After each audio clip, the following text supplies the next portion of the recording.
हिंदू शास्त्रों में व्यक्ति के जन्म से लेकर मृत्यु तक कई नियम और अनुष्ठान बताए गए हैं।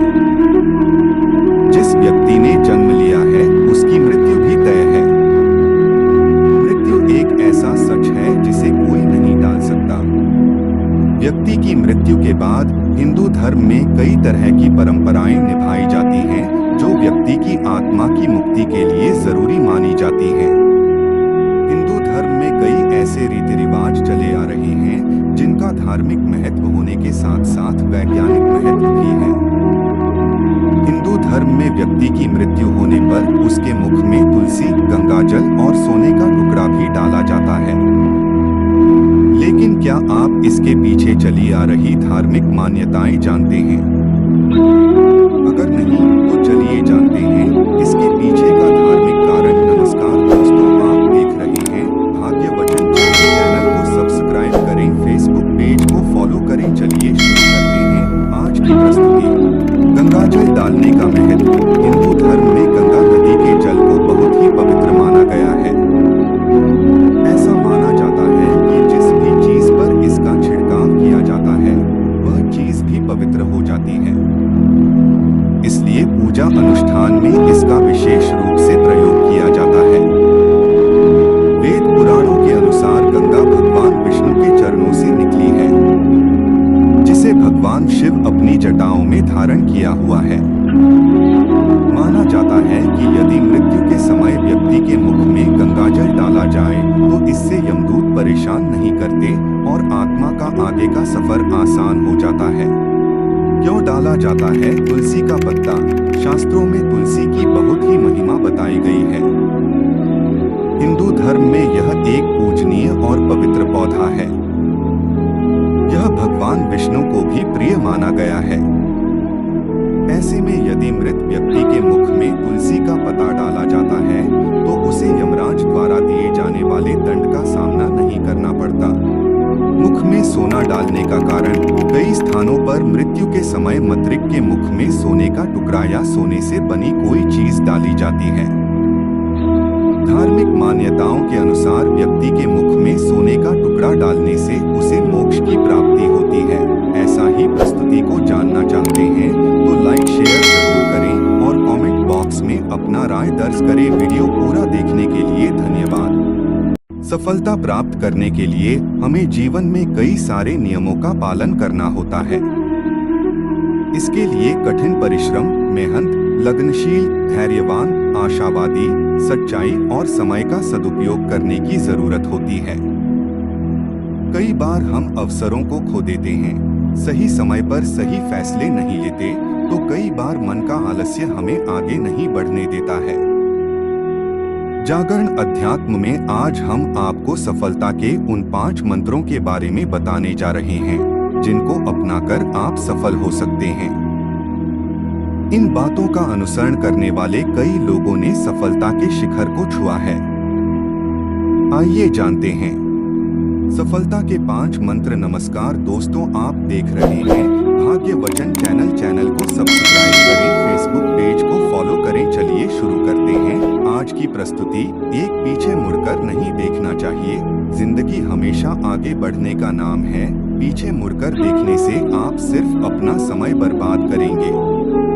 रतन टाटा ने शायद इसी बात को ध्यान में रखकर कहा है कि कई चीजें हैं जिन्हें यदि पुनः जीने का मौका मिले तो मैं उन्हें शायद दूसरे तरीके से करना चाहूंगा, लेकिन मैं पीछे मुड़कर देखना नहीं चाहता कि मैं क्या करने में सक्षम नहीं था।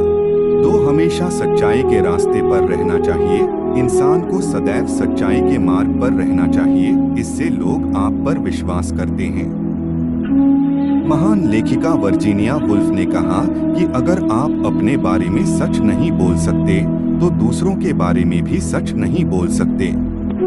3 धैर्यवान बनो। जीवन में कुछ भी प्राप्त करने के लिए व्यक्ति को धैर्यवान होना चाहिए। कभी कभी अधीरता ही हमारी असफलता का कारण बन जाती है। बिल गेट्स ने भी कहा है कि धैर्य सफलता का एक प्रमुख तत्व है। 4 समय का पाबंद होना। जीवन में सफलता प्राप्त करने के लिए समय का सदुपयोग करना जरूरी होता है। धीरूभाई अंबानी ने कहा है कि समय सीमा पर काम खत्म कर लेना काफी नहीं है। मैं समय सीमा से पहले काम खत्म होने की अपेक्षा करता हूँ। उन्होंने ठीक ही कहा है। समय एक बार निकल गया तो हाथ मलने के सिवाय कोई और विकल्प नहीं रहेगा। 5 आशावादी होना। सफलता के लिए आपका आशावादी होना चाहिए।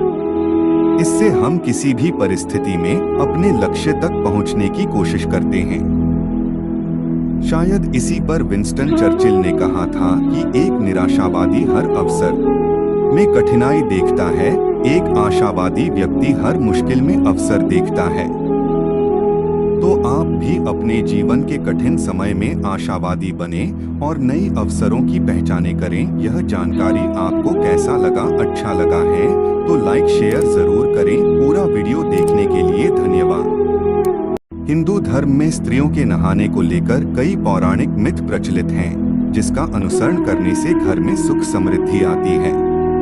स्त्री को कब नहाना चाहिए, किस दिशा में नहाना चाहिए? नहाना मानव दिनचर्या का एक अहम हिस्सा है। नहाना मनुष्य स्वास्थ्य के लिए लाभवर्धक है, कारण प्रतिदिन नहाने से हम स्वस्थ रहते हैं। ऐसा प्रतिदिन करने से हम बीमारियों से दूर रहते हैं। लेकिन हमारे पौराणिक धर्म ग्रंथों में नहाने को लेकर कुछ नियम बताए गए हैं। स्त्री हमारे घर की लक्ष्मी होती हैं, इसलिए स्त्रियों के नहाने के बारे में भी हिंदू धर्म ग्रंथों में कुछ नियम और नहाने का सही समय बताया गया है। आइए जानते हैं। नमस्कार दोस्तों, आप देख रहे हैं भाग्य वचन चैनल। चैनल को सब्सक्राइब करें, फेसबुक पेज को फॉलो करें और कमेंट बॉक्स में जय मां लक्ष्मी लिखें। चलिए शुरू करते हैं आज की प्रस्तुति। स्त्री को कब नहाना चाहिए? सनातन संस्कृति के प्राचीन धर्म ग्रंथों में स्त्री के नहाने को लेकर कुछ नियमों को बताया गया है। धर्म ग्रंथों के अनुसार स्त्रियों को हमेशा सुबह के समय 4 से 5 बजे के बीच नहाना चाहिए। स्त्रियों के नहाने का यह बहुत ही उत्तम समय माना जाता है। सुबह के 4 से 5 बजे का समय मुनि स्नान का समय कहा जाता है। यदि स्त्रियां इस मुनि समय में स्नान करती हैं, तो इससे उनके परिवार में खुशहाली रहती है। कारण मुनि स्नान को सबसे सर्वोत्तम स्नान कहा जाता है। यदि कोई स्त्री मुनि स्नान करती है, यानी कि सुबह के 4 से 5 बजे के बीच नहाती हैं, तो इससे घर में हमेशा लक्ष्मी का वास रहता है। इसके अलावा बल और आरोग्य की प्राप्ति होती है। इसलिए स्त्रियों के लिए मुनि स्नान करना अच्छा माना जाता है। एक अन्य मत के अनुसार यदि स्त्रियां सुबह 5 से 6 बजे के बीच में भी नहा सकती हैं। सुबह का 5 से 6 बजे का समय देव स्नान का समय कहलाता है। इस देव स्नान को भी सर्वाधिक उत्तम स्नान माना जाता है। यदि स्त्रियां देव स्नान के समय नहाती हैं, तो इससे घर में वैभव और यश की प्राप्ति होती है। इसके अलावा हमें धन और शांति की भी प्राप्ति होती है। यदि स्त्रियां चाहे तो 6 से 7 बजे के बीच भी नहा सकती हैं। इस समय को मानव स्नान कहा जाता है। अगर आप इस समय स्नान करते हैं, तो आपको सफलता की प्राप्ति होती है।